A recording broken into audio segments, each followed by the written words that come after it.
ప్రేమిస్తానంది, పెళ్లి చేసుకుంటానంది, జీవితాంతం తోడుంటానంది. కానీ ఆ పరిచయం కొందరికి ప్రేమగా మొదలై పీడకలలా మారింది. ఒక రైల్వే ఉద్యోగి ఆత్మహత్య, ఆ తర్వాత ఒక్కొక్కరిగా మీడియా ముందుకు వస్తున్నటువంటి బాధితులు, కోట్ల రూపాయల లావాదేవీల ఆరోపణలు, ఆస్తుల బదిలీలు, బ్లాక్మెయిలింగ్ కథలు, ఇవన్నీ కలిపి తిరుపతి జిల్లాలో కిలాడి లేడీ ఉషారాణి వ్యవహారాన్ని హై ప్రొఫైల్ హనీ ట్రాప్ కేసుగా మార్చేశాయి. రవి మరణంతో తెరపైకి వచ్చిన ఈ కేసు ఇప్పుడు రోజుకో కొత్త మలుపు తిరుగుతోంది.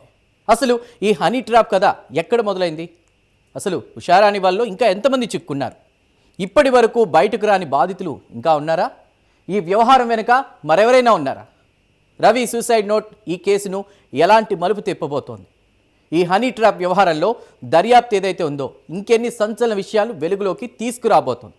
Let us watch.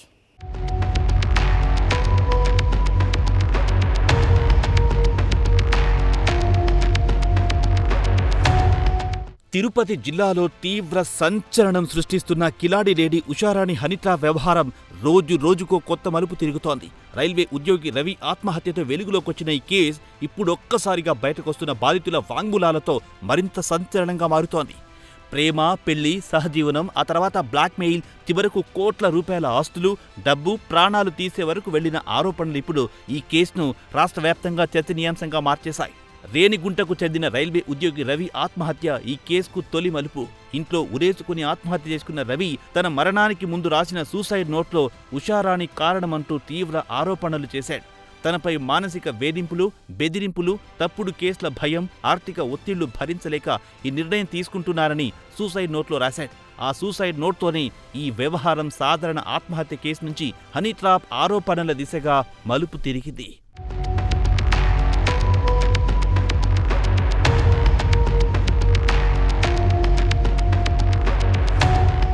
రవికి ఉషారాణితో కొన్నేళ్ల క్రితం పరిచయం ఏర్పడింది. ఆ పరిచయం క్రమంగా సహజీవనానికి దారితీసింది. అయితే తర్వాత ఆమె గత జీవితం గురించి, గత వివాహాల గురించి తెలుసుకున్న రవి ఆ సంబంధానికి దూరంగా ఉండాలని ప్రయత్నించాడు. కానీ అప్పటికే పరిస్థితి పూర్తిగా మారిపోయింది.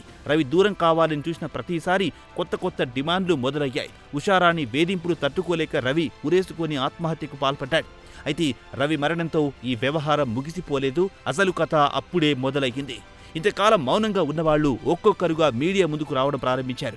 మేము బాధితులేమే అంటూ తమ అనుభవాలను చెప్పడం మొదలెట్టారు. వారిలో ఒకరు మాజీ సర్పంచ్ చుక్కా శేఖర్. సంవత్సరం క్రితమే ఉషారాణితో పరిచయం ఏర్పడిందని, మొదట తన కష్టకాలంలో సహాయం కోరిన మహిళగా కనిపించి తర్వాత తన జీవితాన్ని పూర్తిగా మార్చేసిందని ఆరోపించారు.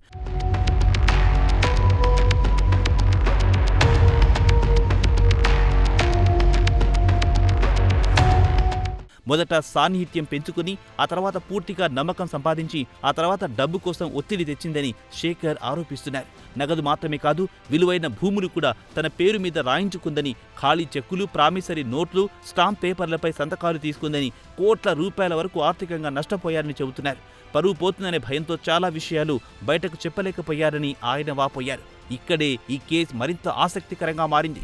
రవి చేసిన ఆరోపణలు ఒకవైపు, మాజీ సర్పంచ్ చెబుతున్న కథ మరోవైపు, రెండిట్లోనూ ఒకే తరహా నమూనా కనిపిస్తోందని చర్చ జరుగుతోంది. మొదట పరిచయం, తర్వాత భావోద్వేగ బంధం, ఆ తర్వాత ఆర్థిక డిమాండ్లు, చివరకు బెదిరింపులు. ఇది యాదృచ్ఛికమా లేక ముందే సిద్ధం చేసిన వ్యూహమా అన్న కోణంలో పోలీసులు విచారణ చేస్తున్నారు.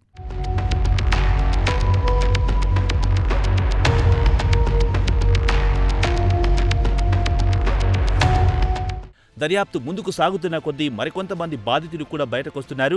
సుధా, సుబ్రహ్మణ్యం అనే ఇద్దరు కానిస్టేబుల్ కూడా ఉషారాణి బాధితులే. అంతేకాకుండా విశ్వనాథం, చంద్రశేఖర్ అనే మరో ఇద్దరితో కూడా ఉషారాణికి సంబంధాలున్నాయి. వారి నుంచి కూడా భారీగానే వసూళ్లకు పాల్పడింది ఉషారాణి. వీరు మాత్రమే కాకుండా తమ జీవితాల్లో కూడా ఇలాంటి సంఘటనలే జరగాయని, పరువు పోతుందనే భయంతో ఇంతకాలం బయటకు చెప్పలేకపోయామని కొందరు చెబుతున్నారు.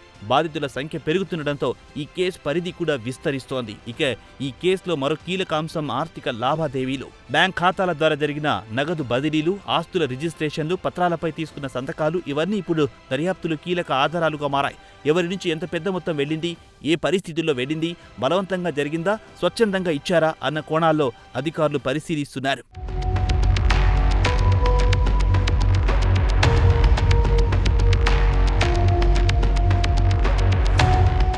మరోవైపు ఈ కేసులో ఎక్కువగా వినిపిస్తున్న పదం హనీ ట్రాప్. సాధారణంగా ప్రేమ, పెళ్లి లేదా వ్యక్తిగత సంబంధాల పేరుతో దగ్గరై ఆ తర్వాత ఆ వ్యక్తి బలహీనతలను ఉపయోగించుకొని డబ్బు, ఆస్తులు లేదా ఇతర ప్రయోజనాలు పొందేందుకు ప్రయత్నించే నేర పద్ధతిని హనీ ట్రాప్గా అభివర్ణిస్తారు. ఇది ప్రతి కేసులోనూ ఆరోపణలు చట్టపరంగా నిరూపించాల్సిన బాధ్యత దర్యాప్తు సంస్థలపై ఉంటుంది. ఈ కేసులో కూడా అదే ప్రక్రియ కొనసాగుతోంది. ప్రస్తుతం పోలీసులు Ravi suicide note, phone call record, chat వివరాలు, బ్యాంక్ లావాదేవీలు, ఆస్తులకు సంబంధించిన పత్రాలు, బాధితుల వాంగ్మూలాలు ఇలా ప్రతి ఆధారాన్ని జాగ్రత్తగా పరిశీలిస్తున్నారు. ఎవరి ఆరోపణలో ఎంత నిజముంది, నిజంగా బ్లాక్ మెయిలింగ్ జరిగిందా, ఆర్థిక లావాదేవీల వెనుక అసలు కారణాలేంటి, ఈ వ్యవహారంలో ఇంకా ఎవరికి సంబంధం ఉంది అనే ప్రతి ప్రశ్నకు సమాధానాలు వెతుకుతున్నారు.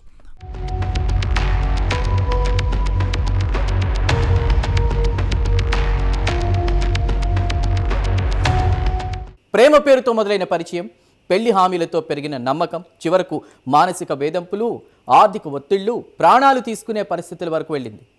రైల్వే ఉద్యోగి రవి ఆత్మహత్య తర్వాత ఒక్కొక్కరిగా బయటకు వస్తున్నటువంటి బాధితుల వాంగ్మూలాలు ఈ కేసు పరిధిని మరింత విస్తరిస్తున్నాయి.